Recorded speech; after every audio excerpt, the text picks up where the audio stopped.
Sam.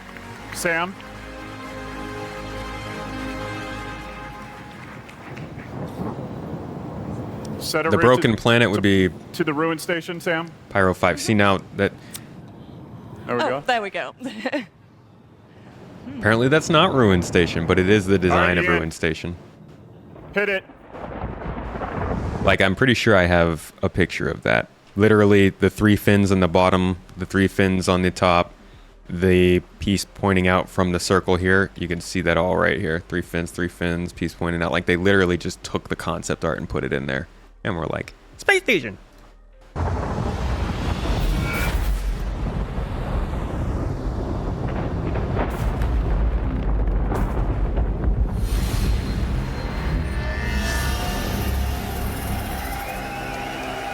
Good job, guys. Good job. Good job. We made it. No crashes. Now you guys got to actually make it, though. So half a decade, let's see if they can do it. So let's see what the actual stuff, now that they have gotten to this point, is. And after that, then we'll get to, we'll chat about this. We'll go back into history and look at what else they've said about jumps and all that jazz.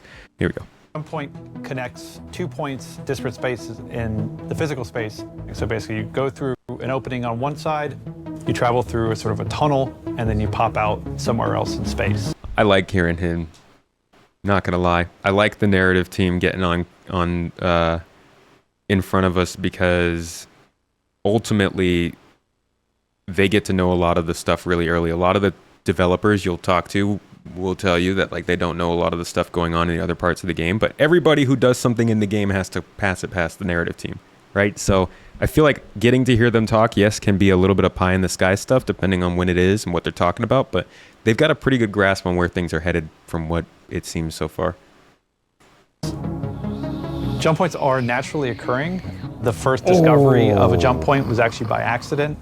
It was I think this is the 4.0 graphics update. quantum drive basically triggered the first opening of the jump point. Nice. It accidentally slipped inside and then disappeared, and they found it several years later when Nick Croshaw, who basically was the first one who discovered that the leaking quantum engine was the cause of triggering this rip in time-space to basically open up. And so he basically kind of solidified the knowledge to be able to replicate it consistently. There's been a lot of information shared over the years. A lot of it has changed as we've learned and had new ideas. So here's a primer on the first jump point we're building today. By some of the people that are currently building it. And what you see and hear is super working. Hey, they're going to talk a little bit of VFX if this guy's on here. That's, oh boy. Well, not VFX, rather the programming of it, I guess. He does a lot of the back end stuff. The people that are currently building it. And what you see and hear is super work in progress. So welcome to Inside Star Citizen Intro to Jump Points. No Man's Sky today from me. Probably next week when we're back from the birthday. Oh, getting to see the graphics already.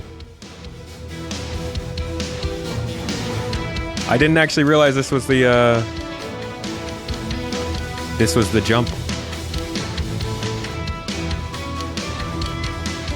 And new ISC graphics, I see.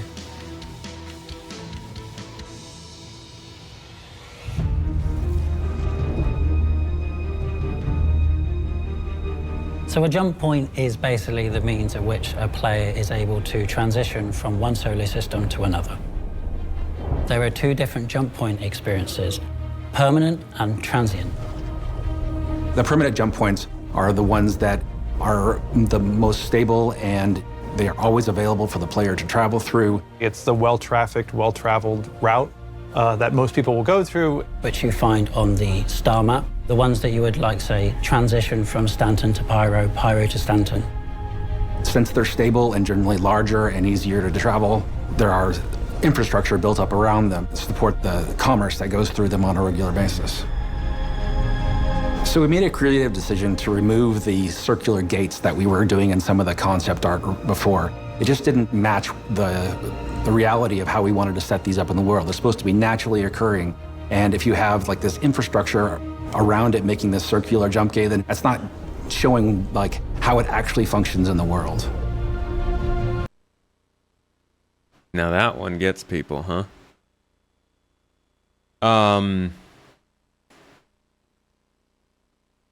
I don't have much to say about that. I don't care that much.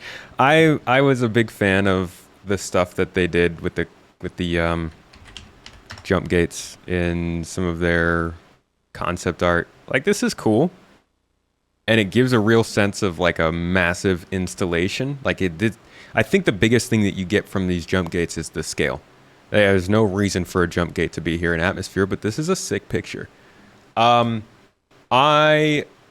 will say that it is obviously a clear choice to remove these from the design. And I think that it can make sense. Skippy, thank you for the super chat, man. Appreciate you, dude. It makes sense in the sense that every single person who plays this game is going to run into a jump point. And if there are big game implications or gameplay features and things that are tied to the knowledge that jump points are not human made,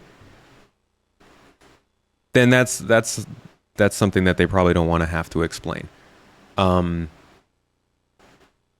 got to think about the lowest common denominator of who's going to play the game. How much effort do they want to go through to explain that stuff? But then again, this is Star Citizen. Like, you have to explain stuff. Like, there's no getting away from explaining things to people as they get into this game. So I understand that, like, they don't want that to be a thing that's constantly confusing folks. And there's probably some gameplay implications that we don't know about yet that will help us understand why it would be a pain in the ass for them. But you know, it's not like, that's not a super convincing reason. Like, oh, people will think that they're different. People think a lot of stuff in this game is that people aren't ever going to think that quantum travel isn't a loading screen, right? And we're not going to go through the efforts of trying to do things to make sure people know it's not a loading screen besides just letting them play the game. And a lot of people won't know from that. So I don't know how much I can stand behind that, but at the same time, I don't think that the gates are that necessary. Like, they look really cool and they add a really good sense of scale that you literally can't get looking at this screen. This jump point looks like it could be 20 meters across or 20 kilometers across. And it's hard to sell that. So I don't know. There are pros and cons to the gates, and I think that for the longest time they had those gates, and it was probably because they thought, Chris probably thought it looked cool, wanted them in, had to get them in, sandwormed them, and then they were like, okay, this is not the design we're going in. And that's part of the problem with going and showing a concept for technology that you're not going to release for half a decade. Because now this is always going to be there on the internet. And like, it's kind of just indicative of how long this games take to make. And the kinds of things that other games probably do all the time, we just don't have to see it. We don't have to know what we missed out on with Cyberpunk, although we do, because it was kind of obvious. But you know what I mean. Like, a lot of games probably do this, and it's just something we see. We've lost the sort of size restriction when it comes to permanent jump points. So the main jump points that lead from system to system will accept any size ship. Transient jump points are more ethereal. First, you have to find them, and once you've found them, you don't know where they go. Yeah, I will say this. Man, I'm missing a lot already. This might be long. I hope you did watch this ISC because I'm pausing a lot. I will say this: the gates aren't needed for the jump. Yes, but the way I always understood it was the gate was the stabilizing force. Now, maybe you don't need that, but it made sense to me to have major throughways be governed by a gate, and that gate. There's a short story that shows a jump technology. Oh man, how am I ever going to find that? Ah, this is it. Beyond the Aquila Rift. Yeah, so check this out. This is like, I feel like maybe this is created by this machine, maybe it's not, but I feel like this is what I imagine the jump process to be like. You got a single file line of ships that have to wait to be sent off into this gate and shot out to wherever. Kind of like that. So I feel like they have a lot of different choices on what they want to do with technology like this, but there are definitely other existent fictions that are kind of similar that you could pull a lot of your own opinions from. Yeah, it's a short film. It's pretty good. I check it out. Love Death and Robots. It's a good story. We've lost this sort of size restriction when it comes to permanent jump points. So the main jump points that lead from system to system will accept any size ship. Okay, see now that we're stopping again. This is going to be awful for anybody who wants to go straight through. That is actually a big... I think that's the bigger change than the gates. That actually has gameplay implications, right? Because we spend a lot of time talking about how they need to keep small ships valuable, and I know they're going to get into more. There was a lot of kind of interest. It was cool that you could say you wanted to chart a path. Let's say I wanted to start in the Stanton system where we are right now, and I wanted to go to the Sol system where Earth is. You could plug that in, and then you could pick that you wanted it to chart a large jump path because you are flying huge levels of cargo in a hull E. What's the fastest way over to Sol? You got 5 jumps you can make it, right? Not bad. That's actually really fast. I think that might be the fastest you can get. With a small ship, you could do 4 jumps. So maybe it's not that you're calling cargo. Maybe you just are flying a ship. And instead of letting you fly your ironclad all the way through there, they're like, hey, if you take your 100i, you could get there shorter. You could go a different route.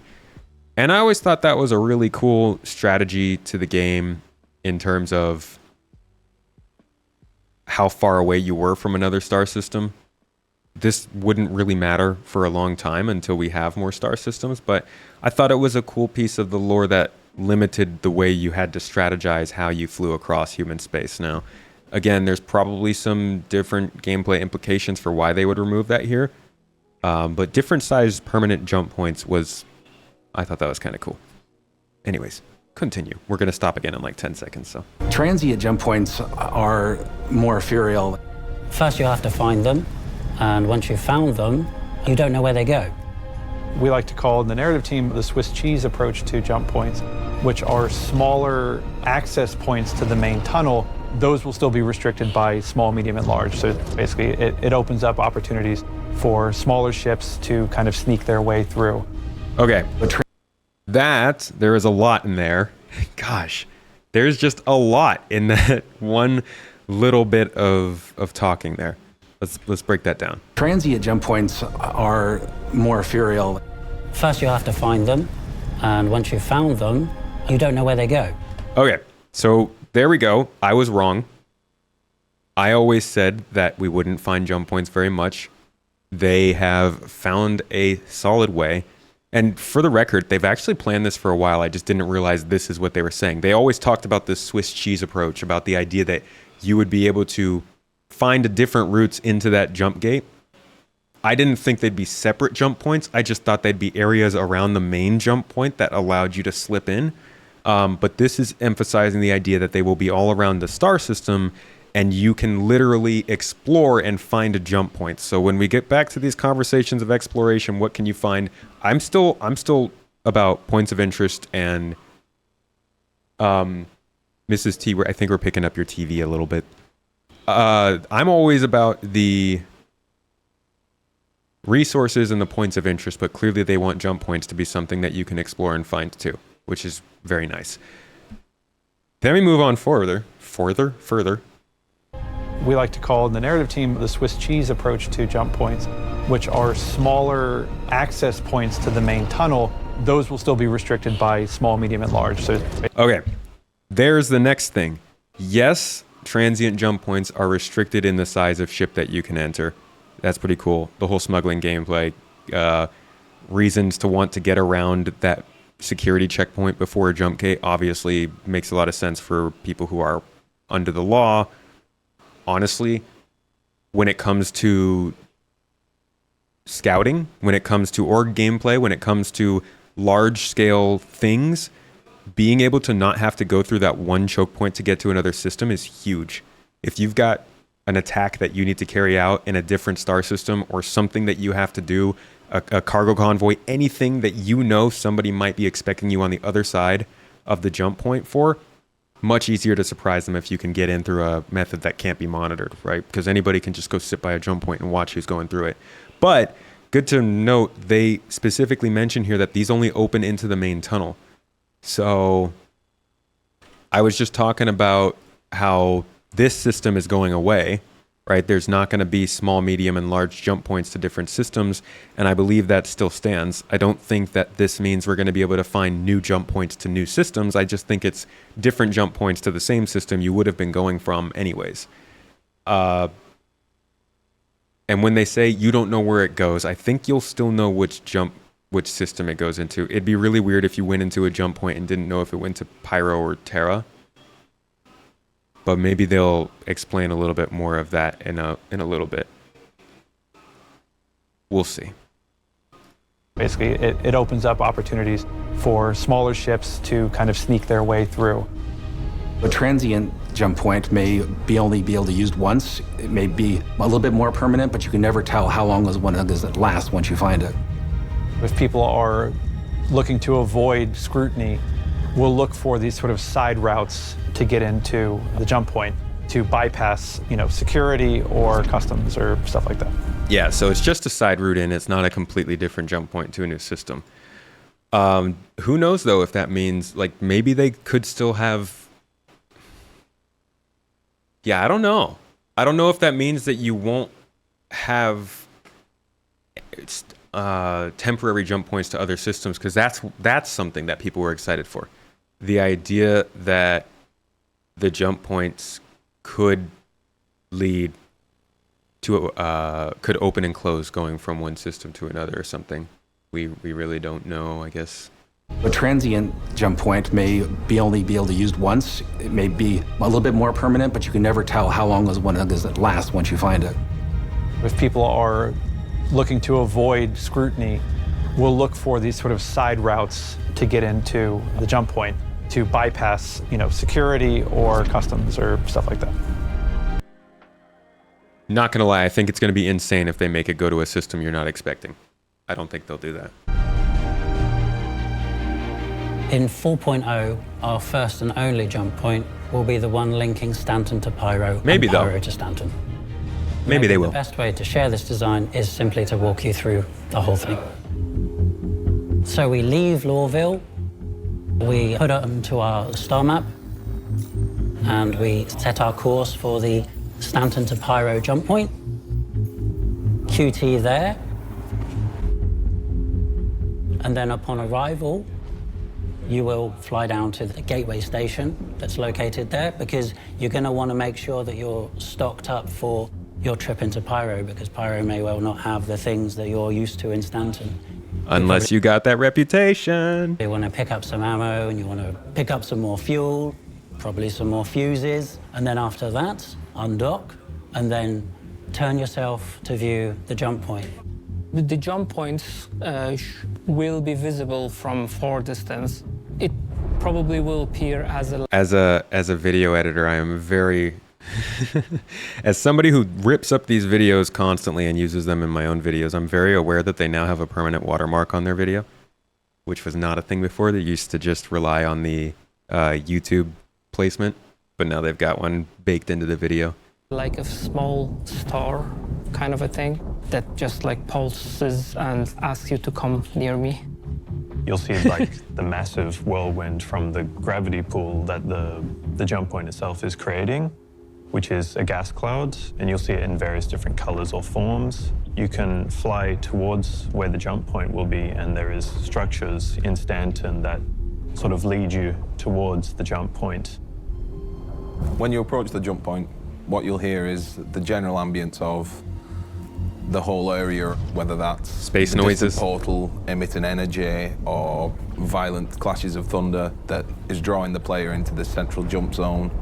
And as we get closer, this will build up, and the player will feel like they're being drawn into something primordial. With jump points, multiple players can take them at the same time. So it is probably likely that you will encounter other players waiting to make their jumps. And you'll also see like the security and the turret infrastructure around it that's providing a safe experience on the permit. See, now this is probably the next biggest question, is how safe can you keep the main jump points? I think that they should overload these jump points with so many guns that if anybody tries to do anything, they just get annihilated within seconds. Like, let's not mess around with them unless you're in some weird system, you know, like not Stanton system. Let's let that, don't let it play out. Just keep these things protected. Now I'm going to jump back because you guys keep mentioning UI and I keep missing it. Where are they showing UI? Here we go. Player will feel like they're being drawn into something primordial. Oh yeah, Jump points, see the multiple MFDs players updates. can take them at the same time. So it is probably likely that you will encounter other players waiting to make their jumps. And you'll also see like the security and the turret infrastructure around it that's providing a safe experience on the permanent jump gates. Like, it's always good to remember, no matter how much you're scared of pirates and stuff, if CIG wants somewhere to be completely safe, they can do it with guns. It's, people can't hack into the game and like make the AI stop working. Oh, I hope not. But use that as a deterrent.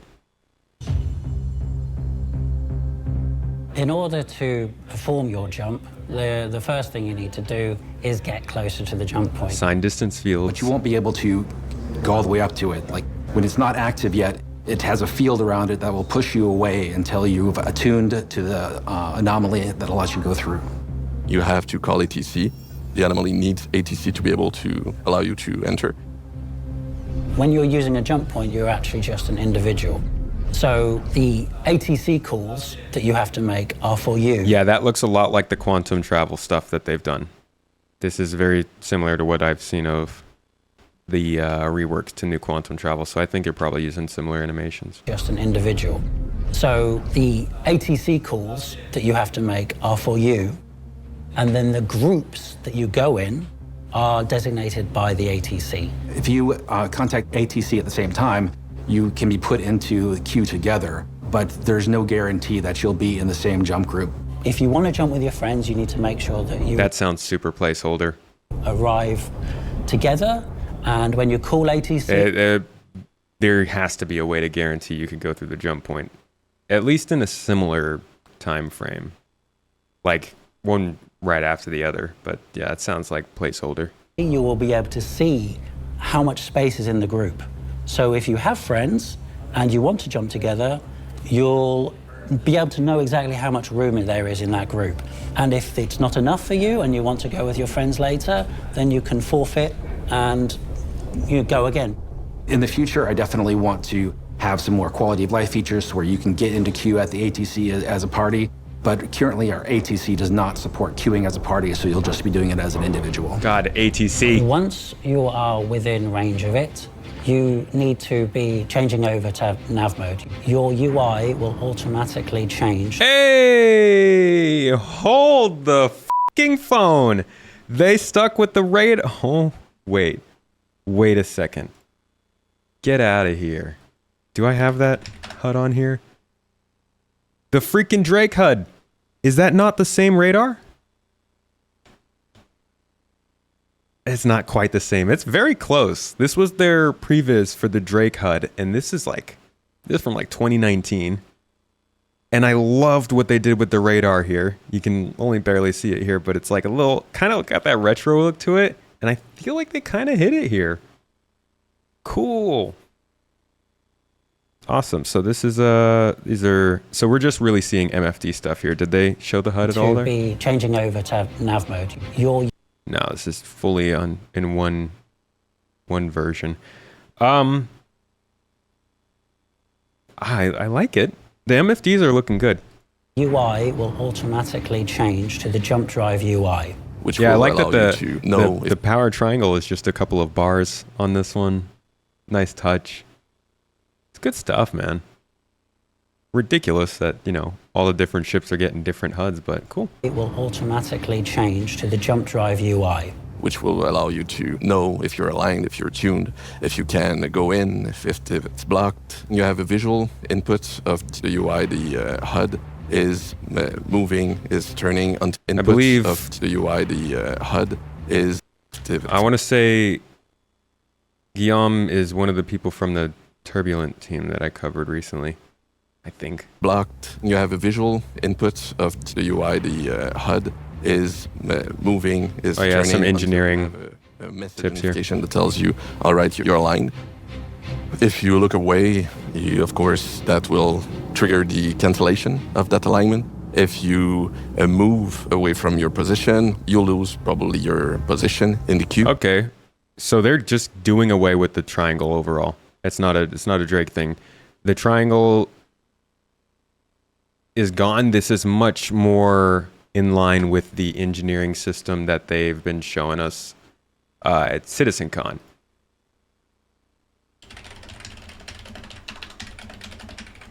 So the engineering panel, oh wow, guess that's what I was looking at before. This energy balance is something that they showed here, but we never really saw in game. And we've been so used to the triangle that I think this was, without realizing it, we saw that this is where they're going.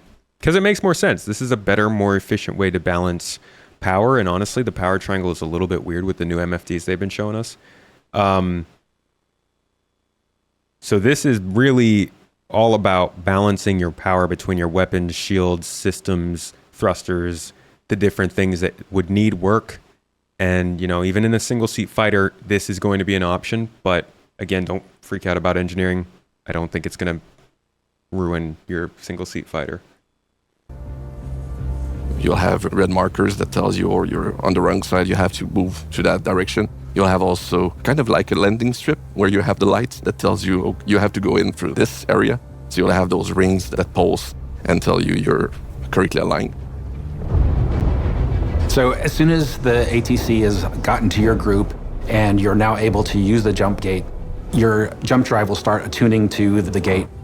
And once you have authorization and you have opened the wormhole, you'll have the tuning. This tech they're using for this, you guys remember how much they talked about the sign distance fields being used for shields? Now we've seen them for shields. We've seen them for quantum travel stuff. We've seen them for atmospheric reentry. Now they're using it for the jump gate stuff, I guess, which is still quantum travel. It's a lot that they're getting out of the sign distance fields. That's good. Visual that's really similar to the aligning, but... And this is Crusader. Pretty similar. It's just different colors, it looks like. We got, this is just the different quantum interface. Not a ton to see here. With tuning messages that tells you what you need to do. And once that's done, you'll have tuning access and you'll be ready to go inside. While your ship is attuning, you'll see rippling in the anomaly. And as soon as you are tuned, then you can fire a burst of quantum energy into the portal that will rip it open, and you'll have a gate in space that allows you to see the tunnel beyond and travel to your new star system. When it opens, you'll hear the space around the jump point being ripped apart and everything being drawn into it. A really guttural, swirling sound of all the space around the jump point being dragged into this one singularity. During this drawing process, the ships are drawn in automatically. Shout, that ship's breaking apart. Careful. Got enough tape on there? Basically, you don't have to control anything. You don't have to do anything. There is, in fact, nothing you can do that would stop you being drawn in. So the plan right now is if there's any obstructions in front of you when you're trying to attune to the gate, that'll break your attunement. So if somebody gets in your way while you're trying to attune, your attunement will pause until that obstruction has gone away. However, if anybody gets too close to the jump gate and they're not attuned, then they're going to get pushed away, which should clear the area for anybody who's trying to get through. Nah, just fucking blow them up. Sorry, just get out of my way, I'm jumping. So for the people who want to block a jump point, we are actually considering our options as to how to prevent that from happening. Yeah, that's going to be... I don't want to deal with how much people are going to try and just mess with stuff going on at jump gates. This is such a bottleneck for the whole game. And I know there's transient jumps, but come on. if you're running cargo hauling missions, if you're running routes through the system, if you're trying to get somewhere quickly, you're just going to go for the permanent gate. There's so much bottleneck here, and we're going to have a lot of security and stuff to make sure that doesn't become a problem. When you cross the threshold, you'll hear an instantaneous whip of the ship being pulled in and the changing of atmosphere between deep space and this singularity that you're being dragged into. Once you're in the tunnel, your ship will be flying at a set speed that's determined by the flow of energy through the tunnel. You'll hear the space around you flying past you at a great pace, like a really long cosmic drain pipe. And you don't have any control of how fast you're going. You'll speed up in the straights and slow down the corners to a certain degree. Tunnel is an intermediate stage of visual development. We built the fundamental elements that make up the tunnel and associated effects. Now we're iterating towards a visual target they're already familiar with. Yeah, so don't worry, guys. You're going to get your pulsing tube. You can kind of see it here. Just, yeah, the effects don't look finished, and there's like a fog. But if you look closely at the walls, you'll see your pulses. Don't worry. Agree, but you still have to navigate. The tunnel itself is something else. It needs a lot of technical and not quite as pulsy. And, graphical things that needs to happen. We've got flickering lights, some type of ethereal type of particle effect to show you type of the direction we're flowing. We also have fog effect. This is a rendering guy. And this idea that you're always moving towards a strong, bright light in the distance. The idea we're going off so far is that we're working on the bending of light. You'll see impressions of the exterior, the location you've just come from, and that'd actually be really cool to be able to see like flashes of what you're going to. And also hints at the way you're going to. The walls of the tunnel have a curving the space-time around you, and eventually as you travel through the tunnel, that distortion will move away from the initial system you started in and then blend slowly towards the new system you end up in. We can kind of do anything we want because it's an enclosed space, so we're doing things like, on the rendering side, we're taking the sunlight, which we don't normally need when you're in an enclosed space, and we're reusing the sunlight, all the tech that goes behind that with high-res shadow maps and these type of things and directional occlusion, and then reusing that and using that to create a flickering, pulsating effect in the tunnel. And we can take a lot of shortcuts and do a lot of cool things. I'm waiting to see what they say about when you fall out. Because we have this totally enclosed and bespoke play space. Because that was one I was like, I don't understand how the heck they're going to try and make us fall out between systems. That's insane. And people were saying maybe beacons would be a thing and stuff, but I don't know about that. God, this UI does look pretty cool. You will not see two-lane traffic inside the jump tunnel itself. In the jump tunnel, you'll see... And I'm not going to look at chat now because I don't want you guys to spoil it if they do say something. In range behind you, but you won't see traffic going the other direction. I feel like that's where they're headed. Why do you hate fun? It's not that I hate fun, it's that I want everybody to have a good experience in this tunnel, and if there's other ships there that you can collide with, we want to avoid that kind of situation. Does that mean they're doubling the tunnel or making other ships invisible? Like, what are they doing to get around that? The players' ships, when they're traveling in the tunnel, are going to be in a line. So it's going to be, the term that we use internally is ducks in a row. So one ship behind another ship behind another. Ducks in a row, eh? There'll be some obstructions in some of the tunnels, which you have to dodge around. Here's a picture of what they showed originally, but the video was more telling than this. But for the most part, it's a matter of turning and navigating through the tunnel and not hitting the sides. Because the closer you are to the edge of the tunnel, yes, the more likely you are to fail your jump. Okay, and? The edges of those tunnels and those obstructions cause distortion damage to your ship. There's a pool on your jump drive, and if this pool fills with distortion, then your jump drive will shut down. If saltwater pool or chlorinated? If your jump drive does shut down, then you're going to fail that jump. Okay. You get booted out of the tunnel. There's a number of places in the system where you could end up based on like how long you've been in the tunnel. You could end up back in Stanton, or you could be in Pyro, but you're not going to be at where you wanted to be. You're going to be at the edge of the system somewhere. Okay, so that puts that to bed. There is no you're lost in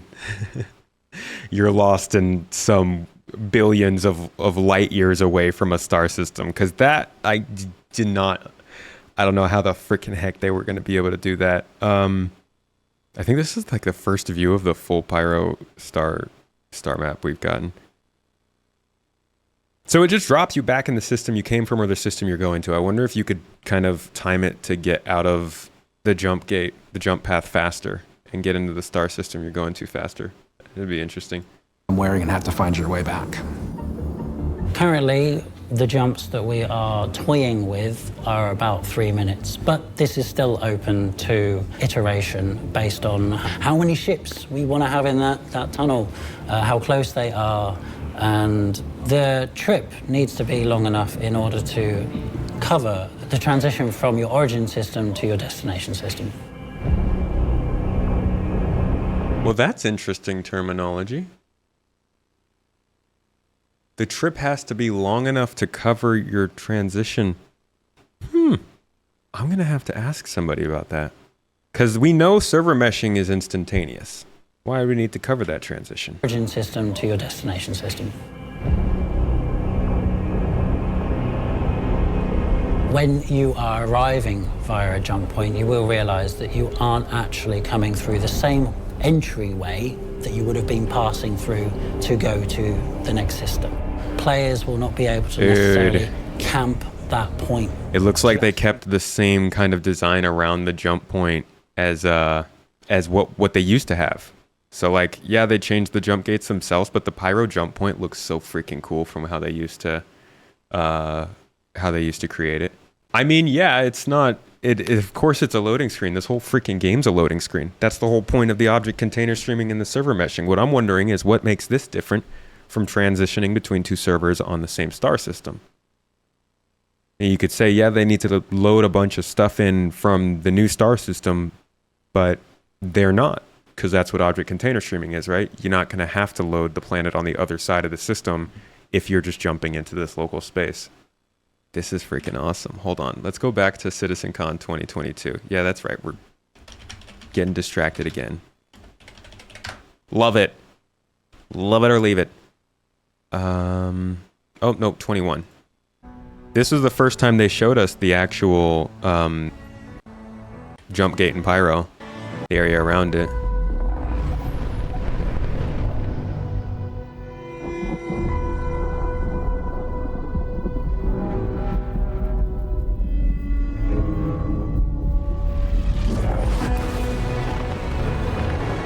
It's always like this tunnel of clouds would look really sick.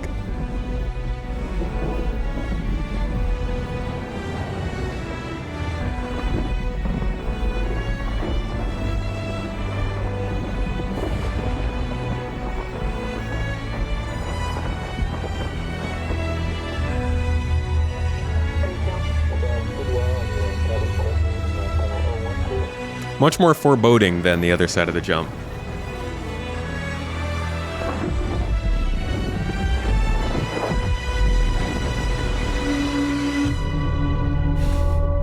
Pyro, 4 years later. Players will not be able to necessarily camp that point just for you to exit it. The intention is that there will be multiple locations where you will exit to, and so this will mitigate that threat. See, that's what I always thought was the Swiss cheese approach that they talked about. I didn't realize they were talking about entrances too. Gun approach coming out of the jump gate because we don't want everybody to be slamming right into each other. That's pretty cool. Spread the ships out that are coming through and get your own view of it, like your new setting and where you're at. So when you come out of the Pyro side of the jump gate, you should come out into completely different space than... Okay. They upgraded a little bit. The Stanton side, so it's sort of like a cave of gas. But there's also some structures that lead you directly towards the station. That's... You can do anything you like there. It's just a normal... Oh, it's been roasting. It's been slow cooking. Very slow cooking. R&R station that is just nice and safe before you go out into Pyro itself, which is more dangerous, of course. Okay, so wait. What's the point of telling us to get our... Hold on. What's the point of the... all the way back here? And then upon arrival, you will fly down to the gateway station that's located there, because you're going to want to make sure that you're stocked up for your trip into Pyro, because Pyro may well not have the things that you're used to in Stanton. Okay, but then how about this? Nice and safe before you go out into Pyro itself, which is more dangerous, of course. Maybe this will just be less supplied. It's interesting. I guess maybe this will just be like a rest station. No repair or restock. You can only land here. They're not selling the same stuff on the other side. But like that seems like that would make for a lot of really easy cargo missions, right? You just keep running supplies from the Stanton station to the Pyro station, and if this is a safe place where it's fully protected, then technically you're not completely in danger or in the frontier once you go through the jump gate. You still got this to go through. Interesting touch. I see why they do it. Makes sense. Make more sense for more publicly transited systems, but like, do what you got to do to make the game, not completely dominate people who don't know what's going on. But I don't know. We'll see how it goes.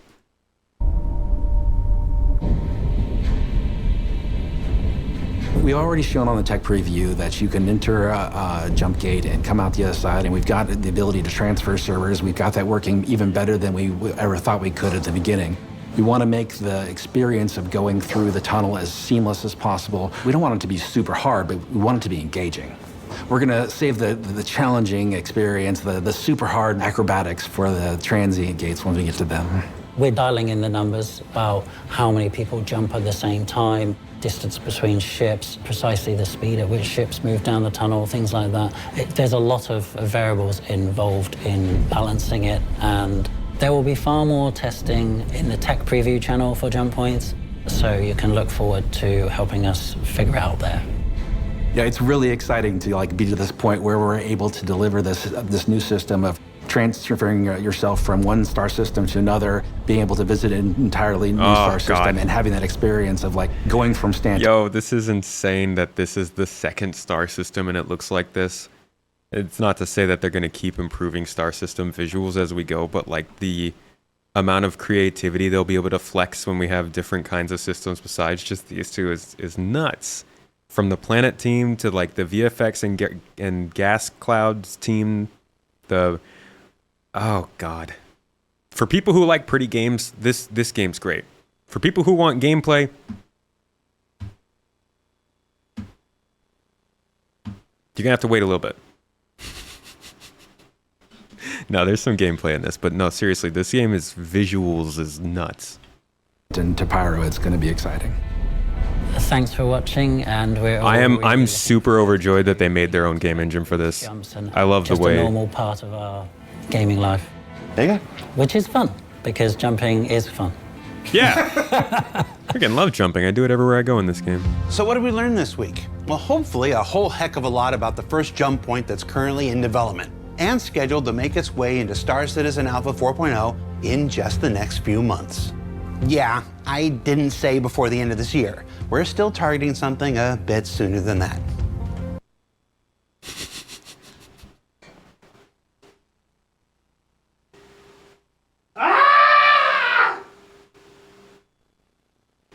Stop toying with this dude. Good lord. Didn't say before the end of this year. We're still targeting something a bit sooner than that. And that's all I'm going to say. And while jump points are a major milestone for the development of this game, before we let you go this week... Sid did say next few months, though. So, definitely not 2 months. If it's next few, then it's in a few. We're going to do this by the end of the year. Okay, December 15th of the end of the year. No, I think it's looking more and more like a September, October kind of thing coming out for CitizenCon at the earliest, and I hope that's the case. I'm just hoping that this reaches testing within this summer. Testing of some sort. Now we're going to go back and look a little bit about what they were talking about with jump points before. This is actually following directly after that first demo I showed you before we watched this ISC. So following this, when gates were still a thing, they released this ISC to talk a little bit about designing it and the functionality of it and stuff. We'll jump through this pretty quickly. We're not going to watch the whole thing. It's a lot of chatter. We've always known it. We want to do like wormholes and jump points. Some previs was done, I think, back in 2014, 2015. A lot of early concepts went out to Chris. I was working with Marcel on the concept side of things. So we've done a lot of loose investigations first to understand, do we want something big? Do we want something that's small? Does it fit into the lore of SC? There's several things that you can play with, such as, is it spherical, is it cylindrical, is it square? The very kind of like core shapes that you can kind of play with, and then how that thing would operate, how you'd enter. See, man, they got really far with this. Like, they were giving out concepts, they were checking in with Chris, they designed the whole thing. Like, something shifted there. I wonder what it was. I wonder if it was just like an internal meeting where or like a test group where they brought people in and the people were just like, but what about this? And it just, everything shifted from there because the idea clearly changed from 4 years ago. What's it look like to the third person as well as the first person?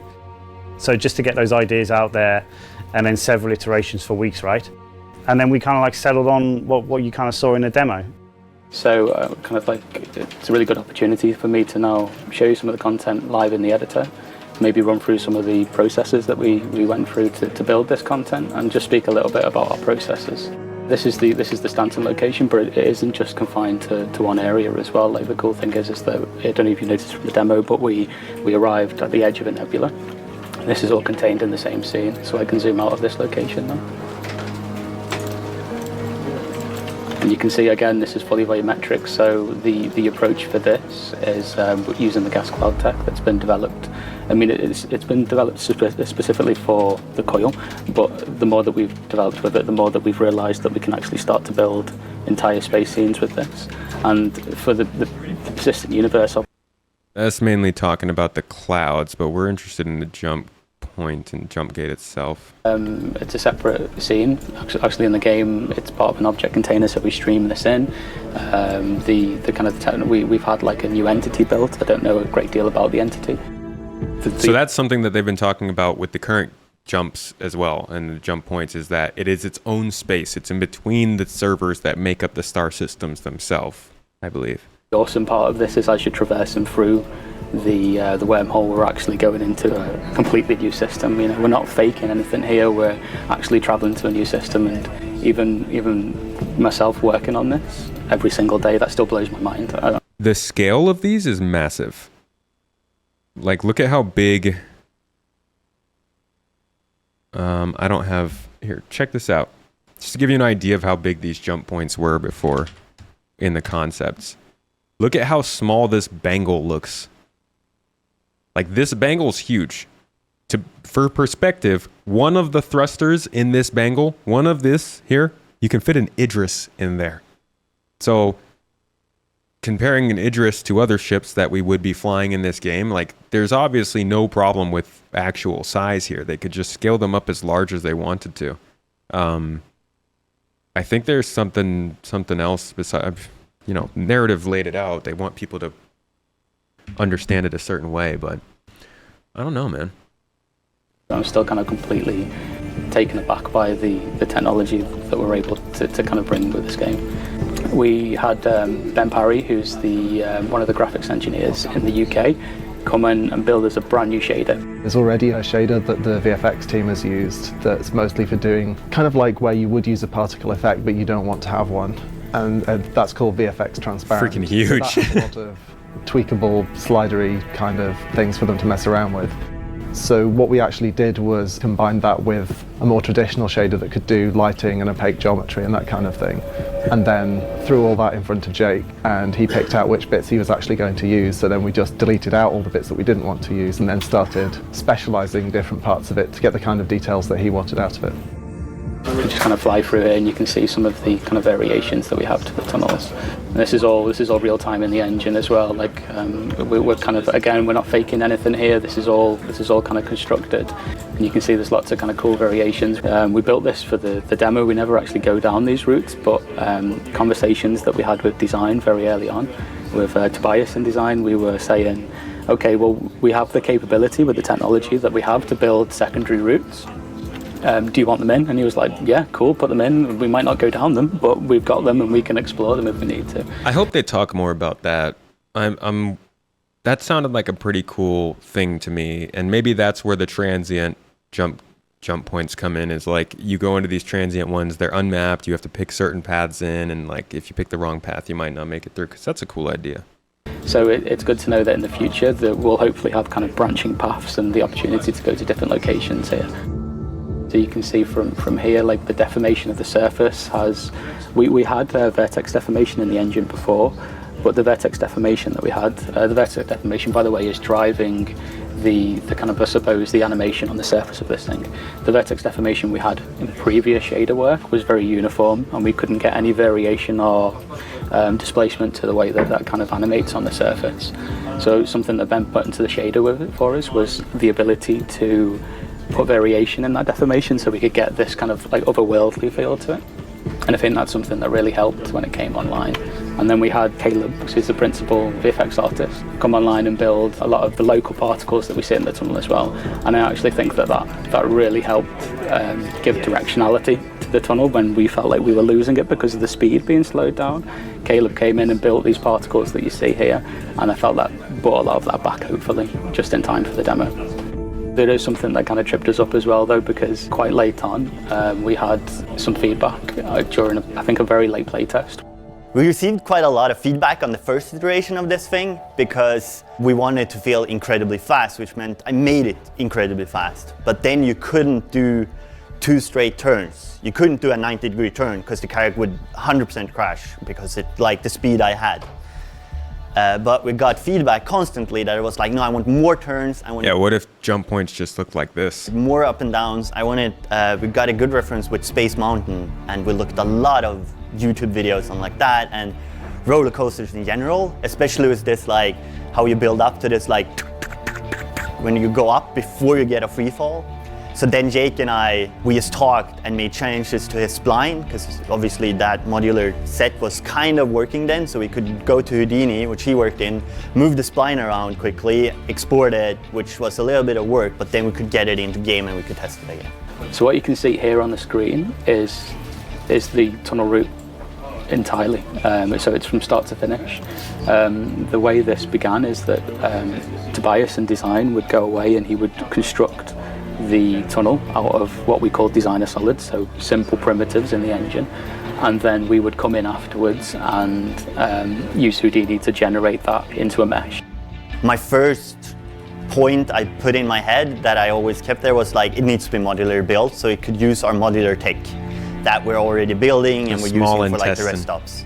So you can see this is obviously the kind of final generated mesh, all of the chambers, and also if I zoom in here as well, you'll see the obstacles. Columns are obstacles. We call them internally the obstacles that you fly between. They're all procedurally generated across the surface of the tunnel as it builds the mesh, and it's all driven by this spline here. So what we've built in the end is we were very, very keen to build a system that we could generate hundreds of these in the future, or to build more and more of this content, and to also have that flexibility that we needed from design. So design would come online and say, we want like this part of the tunnel to be a 90-degree turn. It's no problem because you can take the spline here, you can move it around. It takes a little while to generate, but you can see how straight away we've got an entirely new route there. And it's procedurally generated the columns across that route, it's procedurally generated the chambers across that route. So we've got a system, hopefully, that's got a lot of flexibility to it. We need to change anything, we need to build anything, it's all there and it's all possible. And actually, in the end, we had an awful lot of support from both the VFX tech team and also a lot of VFX artists on building the final content. So actually what we delivered was a real team effort for building the work. Will there be jump point exploring ships? Yeah, the Carrack is definitely one that's meant for that kind of stuff. And they showed the Terrapin here because it's actually the kind of thing that you would finally use for this kind of gameplay. Poor Terrapin, the little turtle boy, has been waiting for this kind of stuff forever. Called the narrative team the Swiss cheese approach to jump points, which are smaller access points to the main tunnel those will still be restricted by small, medium, and large. So basically, it opens up opportunities for smaller ships to kind of sneak their way through. Exciting stuff. Now, there was a catch-up with the narrative team just 2 years ago about this, and I bet you this is where they probably talked a little bit about these changes that we have now had solidified in this Inside Star Citizen. Let's listen in. We're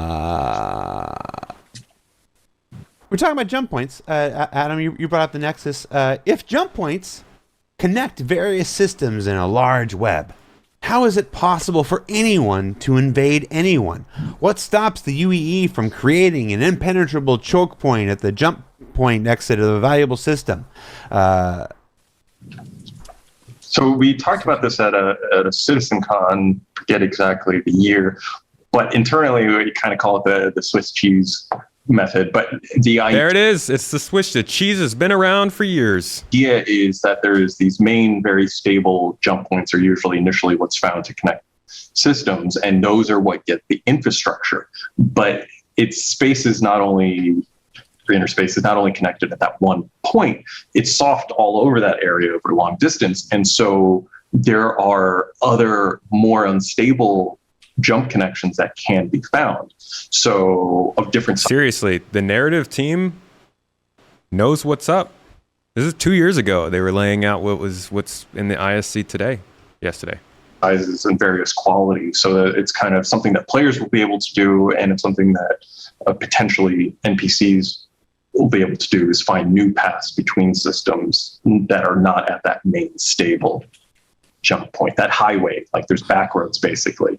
And then the other thing is that the exit point we've talked about a little bit is, I'm not sure, I'm going to stop there.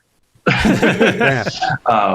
that gives us kind of the leeway to explain how there isn't just large cannons aimed at a point and the bandits show up and get blown up instantly. It's not like those portals in Pacific Rim. That I watched that movie, and Gypsy Danger has a giant sword that can just cut through everything, and I'm like, why don't you just put like a sword cross above the permanently over the pit that all these monsters are coming out, and every time they come out, they just kill themselves on the sword. Why are you building giant robots? Just build two of those swords in a crisscross. There you go. And let them. Jared. Good call, Jared. It's because giant robots own. I know giant robots own, and I wish I liked that movie more than I did. I love that movie. No, believe me, the fault is in myself. Okay. I am disappointed in myself that I did not connect with that movie the way that I hoped. Because it has all the parts. It's an awesome movie. It should. Pacific. I hear the sequels were not very good though. It's got a kicking soundtrack. All right. So we got time for two more questions. Any more jump point? Since Jared doesn't like Transformers, Rodimus Prime forever. What are you talking about? That the only jump point question? Sorry. Since the retconning of Pyro, I don't know what retconning they're referring to. What lore is also subject to being retconned? They probably mean like some planets not being just charred husks and stuff like that. Yeah, a little bit of a retcon, but more of a development. And I guess that's the real thing about this game being in active development, is that just like ships get improvements, just like planets get improvement and change, the lore is a little bit flexible to keep up with it. We think long and hard before we change stuff, but we do have to keep changing and adjusting to maintain a cohesive universe. And it was, with Pyro, we had it a lot more inhabitable from the early days of when we were first developing systems. That was also before we knew exactly where Planet Tech was going to be. This dates back to the way beginning of the project. So at that time, we wanted more planets that you couldn't go visit. And now it's kind of changed, where we want more places for you to visit on these worlds. And so we've adjusted. Talk about ARCor environment art. I think this idea of transient jump points is a good one, but I would like to hear a little bit more about how it works, because with the way that they made it sound here, it sounds like they are still connections to the tunnel that you would normally be going through. And even with the way that he just described this on the narrative team, he was saying that it's the space around the jump point. So maybe that third or that quadrant of the star system has different entrances to the same tunnel, but it doesn't sound like you're going to be discovering jump points to other systems. I bet they'll figure a way to include that, like a main jump point opening or closing in the game, but that seems like it would be few and far between and probably more of a narrative focused thing than a player discovered thing. This seems like they're creating the player discoverable jump points, and then if they wanted to do like, oh, a new system has been discovered or something like that, they could easily add it into the narrative and do it on their end instead. Yeah, it seems the transient ones are going to the same location as the main ones, just a roundabout way, and that's what it sounds like they're saying here. Except any size ship.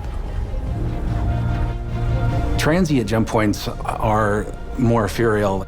First, you have to find them, and once you've found them, you don't know where they go. We like to call in the narrative team the Swiss cheese approach to jump points, which are smaller access points to the main tunnel. Those will still be restricted by small, medium, and large. So basically, it opens up opportunities for smaller ships to kind of sneak their way through. Yeah. And again, I think the most disappointing part about that is just that